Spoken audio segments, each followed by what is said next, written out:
prieš 20 metais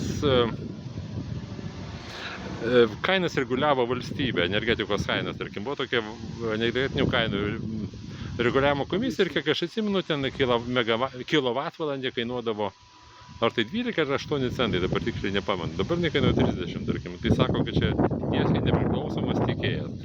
Nors tas tiekėjas perka iš Igničio ir parduoda, ten nieko jis negamina, tai yra tai kažkokia imitacija.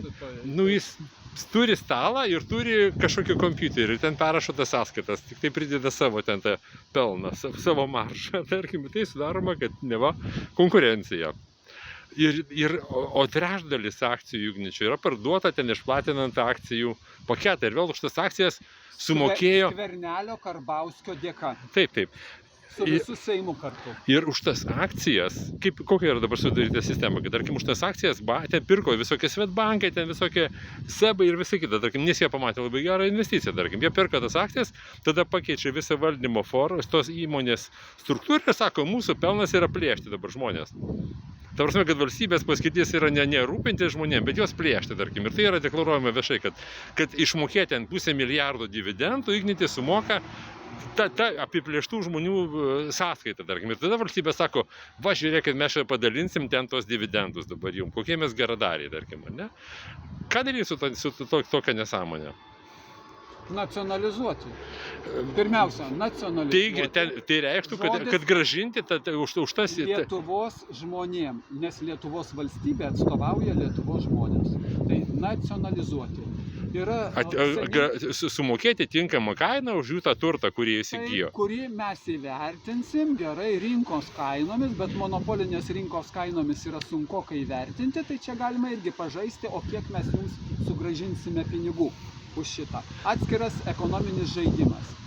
Yra ir lietuvių kalba išleista vieno padoraus žmogaus, kuris dirbo Amerikos specialios agentūrose, CŽV ir panašiai.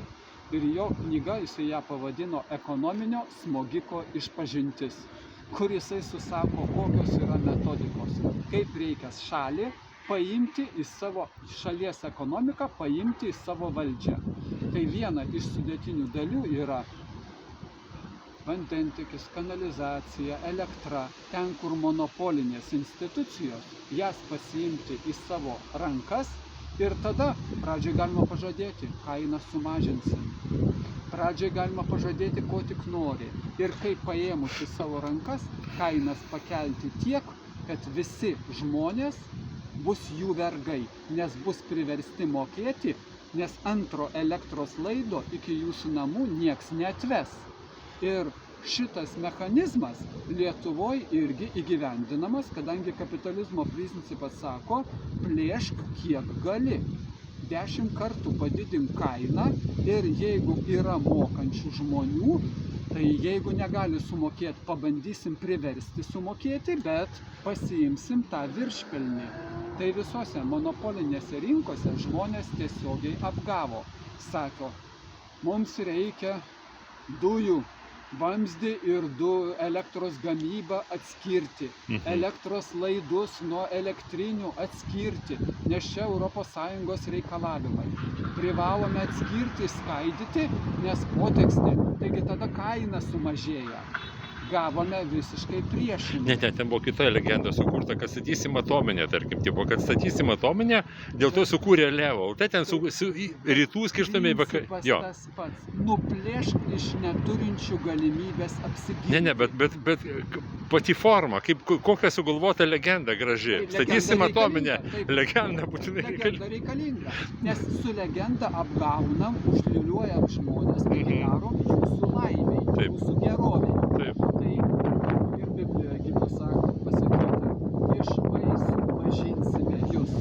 Tai kokius vaisius šitą valdžią per 30 metų pateikė? Akivaizdžius.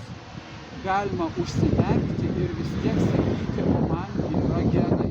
Bet su tokiais žmonėmis, kada faktų ir argumentų kalba, kalbėti nebėra prasmės, nes jie kalba savo tikėjimo ir įsitikinimo kalba. O su tikėjimu išeina. Čia tiesiog statistiniai skaičiai. Jeigu 11% žmonių kažkokiai visuomenei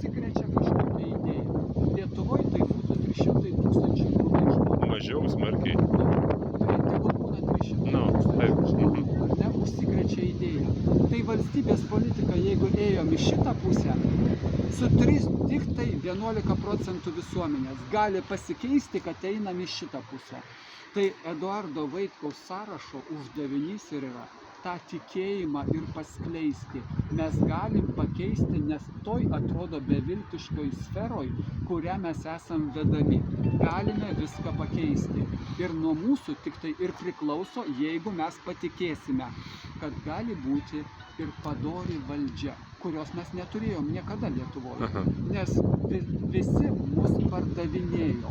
Užtat man širdį ir skauda, kad aš galvoju, kad mes privalom gyventi garbingai. Kad problema yra tame, kad žodis garbė yra taip devalvuotas, kad Ne šio pasaulio ne šio dimensija. pasaulio. Ir jie net nebijo šito viešai pasakyti.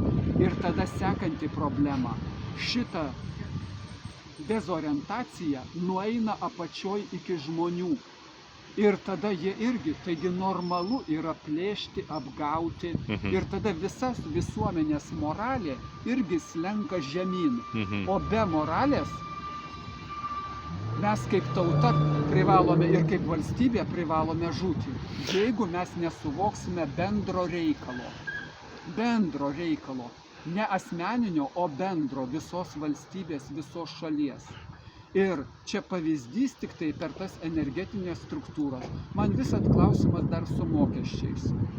Mokesčių surinkimas tai yra prasmė, kad kažkur turim išlaidų tam, kad visiems būtų gerai, bendriem reikalam. Tai dabar pradžioj reiktų paklausti Lietuvos žmonių, ko niekad nebuvo paklausta. O kokios jūs norit sveikatos apsaugos? Išdiskutuokime. Čia kelis metus gali užtrukti. Kokio jūs norit švietimo sistemos? Tegul specialistai parengia 3, 4, 5 variantus. Pateikime žmonėm. Jeigu šitokia švietimo sistema, tokie privalumai, tokie trūkumai. Jeigu sveikatos apsaugos yra 5 sistemos, kokioj kiekvienoj privalumai, trūkumai. Ir tada paskaičiuokime, o kiek kainuotų šitos sistemos. Ir paskaičiavus, kiek tai kainuoja, pasirinkus vieną iš tų variantų, tada pasako, mums reikia tiek tai pinigų. Mes surenkam iš gyventojų pajamų mokesčio tiek tai. Kiek mums reikia papildomai surinkti. Aš už tai, kad mokesčiai būtų kuo paprastesni, kuo aiškiau suvokiami ir kad kiekvienas žmogus jaustų garbę sumokėdamas mokesčius. Taip galima pasiekti, nes aš savom akim mačiau šitą Norvegijoje. Ir man akis iššoko, kai vidury miškų sustojo ir pasiėmė lapelį, kuriame paskui sumokės pašte ar banke mokestį už pravažiavimą tuo keliu. Ir tada mes iškelsim klausimą, kodėl turi būti tas klaidingas PVM mokestis, kodėl turi būti akcizo mokestis, kodėl papildomai reikia kurą apmokestinti prabangos mokesčių, nes akcizas buvo prabangos mokestis. Kodėl prabangos mokestis tampa kasdieninis? Kas atsakingas, kad nuo 18% PVM buvo padidintas, o paskui apie tai pamiršta ir pasakyta, kad 21% privalo būti visiems laikams? Kas atsakingas, kad buvo indeksuoti pensijos buvo sumažintos, indeksuotos, o paskui taip normaliai nieko ir neatstatytos? Kas atsakingas už tą neteisybę? Ir mes surinkę visus mokesčius, tada galėsim sakyti, norim paaukoti 1000 milijardų kažkam tai. Kažkas sakys, aš noriu Kinijai, kažkas sakys, aš noriu Afrikos badaujančiom šalim, kažkas sakys, o aš gal noriu paaukoti Ukrainai, o kiti gal pasakys, tuos pinigus reikia paaukoti badaujantiems Lietuvoje. Pensininkams. Tai taip, bet tai viskas, ką aš kalbu, yra politinės valios klausimas. Ir problema, kad ne ekonominis sprendimas buvo, o politinis sprendimas. Dalis Lietuvos gyventojų turi gyventi žemiau skurdo ribos, nes tai yra kapitalizme visuotinai priimta. Žiūrėkit, netgi tokia opozicionierė kaip Agnė Širinskienė, tarkim, sako, kad, kaip ten apie jūs sakė, kad jūs esat Maskvos, kažkoks... Ne, vakar man paaiškino, kad aš myliu... Rusiją. Jinai žino, kad aš myliu Rusiją. Aha. Kai aš skelbiu, kad Lietuva Tai čia yra vienintelis kompromatas jūsų, tarkim, ar dar kažkokia... jinai Širinskienė kažkadaise patys aukščiausi Lietuvos bažnyčios hierarchai, aukštesnių jau nebėra. Aha. Man rekomendavo Širinskienę kaip patikimą žmogų, į kurį galima kreiptis.